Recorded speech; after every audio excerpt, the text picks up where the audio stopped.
Hi hello வணக்கம் welcome back to our channel. So இந்த வீடியோவில் நம்ம எதை பற்றி பார்க்க போகிறோம்னு வந்துட்டு பார்த்தீங்கன்னா பிசியில் வர நோ சிக்னல் எரர் வந்துட்டு எப்படி சால்வ் பண்ணுறதுங்க பற்றி தான் இந்த வீடியோ ஃபுல்லாக கவர் பண்ணியிருக்கோம். ஸோ வீடியோ ஃபுல்லாக ஸ்கிப் பண்ணாமல் பாருங்கள். அப்படி நீங்கள் ஸ்கிப் பண்ணி பார்த்தீங்கன்னா உங்களுக்கு புரியாத போகிறதுக்கான சான்சஸ் நிறையவே இருக்குது. ஸோ வீடியோ ஃபுல்லாக ஸ்கிப் பண்ணாமல் கண்டினியூ பண்ணிக்கோங்க. ஸோ வீடியோக்குள்ள போகிறதுக்கு முன்னாடி நான் உங்கள் கோகுல், நான் சேனலில் நிறைய டெக் வீடியோஸ் மற்றும் யூஸ்ஃபுல்லான வீடியோஸ் எல்லாமே போட்டுட்டு இருக்கேன். நம்ம சேனலில் இன்னும் நீங்கள் சப்ஸ்கிரைப் பண்ணலாம் அப்படின்னா கீழே இருக்க சப்ஸ்கிரைப் பட்டனை கிளிக் பண்ணி சப்ஸ்கிரைப் பண்ணிக்கோங்க. அண்ட் கூடவே பெல் ஐக்கான் இருக்கும், அதை கிளிக் பண்ணி ஆல் அப்படிங்கிற ஆப்ஷன் வந்து சூஸ் பண்ணி வச்சுக்கோங்க. அப்போதான் நான் போடக்கூடிய வீடியோஸ் எல்லாமே உங்களுக்கு நோட்டிஃபிகேஷன் வந்துட்டு இருக்கும். ஸோ வாங்க இப்போ வீடியோக்குள்ள போகலாம்.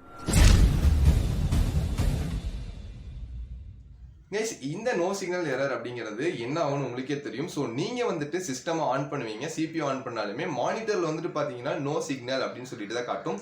ஸோ வந்துட்டு ஒரு எரர் மாதிரி நோ சிக்னல்னே காட்டும். ஸோ சிபியூ ஆன் பண்ணியிருந்தாலுமே டக்குன்னு நோ சிக்னல் காமிச்சிட்டு நம்மளுடைய மானிட்டர் வந்துட்டு ஆஃப் ஆயிரும். ஸோ இதை சால்வ் பண்றதுக்கு நிறைய மெத்தட்ஸ் இருக்கு. ஸோ நான் வந்துட்டு பாத்தீங்கன்னா ஒரு 3 ஸ்டெப்ஸ் வந்து உங்களுக்கு சொல்லித்தரேன். இந்த 3 ஸ்டெப்ஸ்ல வந்துட்டு உங்களுக்கு சரியாகலை அப்படின்னா உங்களுடைய ஹார்ட்வேர்ஸ்ல ஏதோ ஒரு ப்ராப்ளம் இருக்கும். ஸோ ஹார்ட்வேர்ஸ் நீங்க வந்து செக் பண்ற மாதிரி இருக்கும்.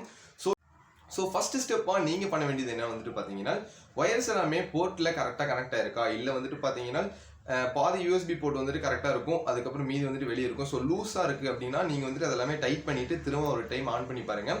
ஸோ அப்படி ஆன் பண்ணி உங்களுக்கு வந்துருச்சுன்னா நோ ப்ராப்ளம், இந்த ஸ்டெப்லேயே நீங்கள் வந்து ஸ்டாப் பண்ணிக்கலாம். ஸோ செகண்ட் ஸ்டெப்பாக நீங்கள் என்ன பண்ணணும் வந்துட்டு பார்த்தீங்கன்னா, சிபியூ எடுத்துக்கோங்க. சிபியூவில் வந்துட்டு பார்த்தீங்கன்னா 2 VGA போர்ட் இருக்கும். ஸோ VGA போர்ட்டில் இருந்து தான் நம்ம வந்து மானிட்டருக்கு இன்புட் தருவோம். ஸோ அந்த VGA போர்ட் வந்துட்டு கரெக்டாக கனெக்ட் ஆயிருக்கான்னு பார்த்துக்கோங்க. ஸோ அப்படி ஃபர்ஸ்ட் VGA போர்ட்டில் கனெக்ட் ஆகிருக்கிறதுல நமக்கு பிஜியில் வரல அப்படின்னா VGA போர்ட்டை மாற்றி சேஞ்ச் பண்ணுங்க. அதாவது இன்னொரு VGA போர்ட் இருக்கு இல்லையா, ஸோ அதில் வந்துட்டு கனெக்டிவிட்டி அந்த ஒயர் வந்துட்டு லூஸ் பண்ணிட்டு ஸோ அதில் வந்துட்டு கனெக்ட் பண்ணி பாருங்க. ஸோ அதுக்கப்புறம் உங்களுடைய பிசி ஆன் பண்ணி பாருங்க. அதுக்கப்புறமும் ஆனால அப்படின்னா நான் சொல்கிறேன் இந்த மெத்தட் வந்து ட்ரை பண்ணுங்க. ஸோ இந்த தேர்ட் மெத்தடில் என்ன பண்ண போகிறோம் வந்துட்டு பார்த்தீங்கன்னா, ரேமை வந்துட்டு நம்ம க்ளீன் பண்ணி போட போகிறோம். ஸோ ரேம் எங்கே இருக்குன்னு வந்து பார்த்தீங்கன்னா சிபியூக்குள்ள இருக்கும். மேக்ஸிமமாக நிறைய பேருக்கு தெரியும்.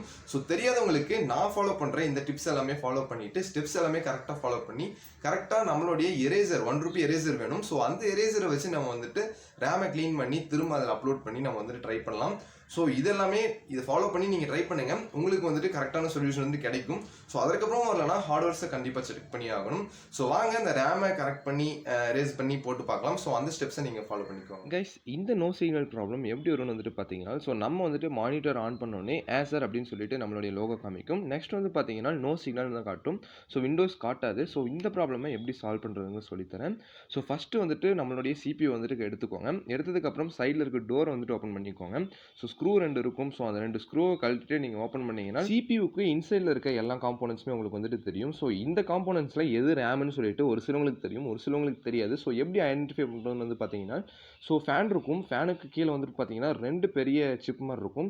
ஸோ அந்த 2 சிப் தான் வந்துட்டு பார்த்தீங்கன்னா ரேம்னு சொல்லுவோம். ஸோ அதை வந்துட்டு ஒரு கிளிப் மாதிரி இருக்கும், அதை அட்ஜஸ்ட் பண்ணிட்டு ஓப்பன் பண்ணிங்கன்னா உங்களுக்கு ரேம் வந்துட்டு ஷோ ஆகும்.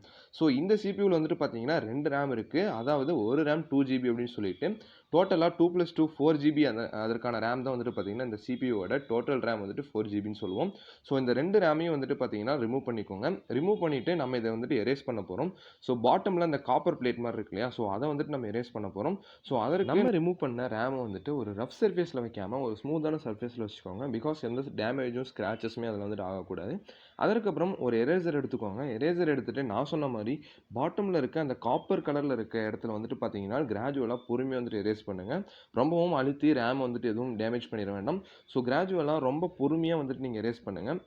எரேஸ் பண்ணி முடித்தோடனே உங்களுடைய டஸ்ட் பார்ட்டிகல்ஸ் எல்லாமே ரிமூவ் பண்ணிவிட்டு நம்ம எந்த இடத்துல இருந்து ரேமை ரிமூவ் பண்ணமோ ஸோ அதே ஷேப்பில் வந்து நீங்கள் நோட் பண்ணி வச்சுக்கோங்க. ஸோ அதே போலவே எப்படி ரேம் ஃபஸ்ட் இருந்ததோ அதே போலவே நீங்கள் வந்துட்டு ஃபிக்ஸ் பண்ணிடுங்க. வேறு எந்த ப்ராப்ளமும் வராது. ஸோ லைட்டாக அதை அட்ஜஸ்ட் பண்ணிவிட்டு ஒரு ரேமை வந்துட்டு எடுத்து நம்ம அந்த போர்ட்டில் வந்துட்டு ஃபிக்ஸ் பண்ண போகிறோம். ஸோ இதில் வந்துட்டு நீங்கள் ரேமை வந்துட்டு மாற்றி ஃபிக்ஸ் பண்ணுறதுனால எந்த ப்ராப்ளமும் வராது. நீங்கள் வந்துட்டு கரெக்டான ஸ்டேஜில் வந்துட்டு கரெக்டான ப்ராப்பராக ஃபிட் பண்ணிட்டீங்கன்னா நோ ப்ராப்ளமாக தான் இருக்கும். ஸோ அதெல்லாமே ஃபிக்ஸ் பண்ணி முடிச்சோடனே நம்மளுடைய பேக் டோர் வந்துட்டு திரும்ப வந்துட்டு நம்ம அட்டாச் பண்ணணும். அது வந்துட்டு பார்த்தீங்கன்னா சைடில் ஒரு சிபியூக்கும் ஒரு மாடல் இருக்கும். ஸோ அது வந்துட்டு பார்த்தீங்கன்னா சைடில் ஒரு கிளிப் மாதிரி இருக்கும். ஸோ இது வந்துட்டு அட்ஜஸ்ட் பண்ணி நம்ம வந்துட்டு லாக் பண்ணிவிட்டு மேலே வந்துட்டு பார்த்தீங்கன்னா ஒரு கிளிப் மாதிரி இருக்கும். ஸோ அந்த கிளிப் வந்துட்டு அன்லாக் பண்ணிட்டீங்கன்னா ஸோ வந்துட்டு லாக் ஆயிரும். ஸோ அன்லாக் பண்ணணும், நமக்கு ஓப்பன் பண்ணணும்னா திரும்ப வந்துட்டு அன்லாக் பண்ணிக்கலாம். ஸோ நெக்ஸ்ட் விஷயம் வந்துட்டு பார்த்தீங்கன்னா நம்மளுடைய கனெக்ஷன். ஸோ நம்ம வந்துட்டு இது ஓப்பன் பண்ணுறதுக்கு முன்னாடி நான் வந்துட்டு சொல்ல மறந்துட்டேன், இருக்கிற எல்லா கனெக்டிவிட்டியுமே ரிமூவ் பண்ணிக்கோங்க. ஒயர்ஸ் எல்லாமே ரிமூவ் பண்ணிக்கோங்க, கனெக்டர்ஸ் எல்லாம்.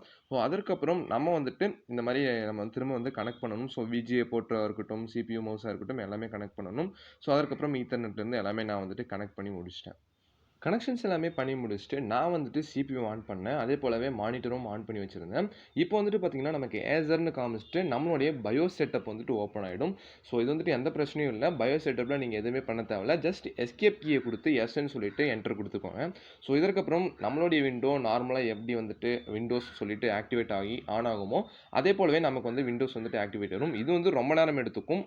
ஸோ வந்துட்டு நம்ம நெறைய நேரம் வெயிட் பண்ணணும். ஸோ வீடியோ வந்து நான் கட் பண்ணியிருக்கேன். ரொம்ப நேரமே ஆச்சு விண்டோஸ் வந்து ஸ்டார்ட் ஆகறக்கு.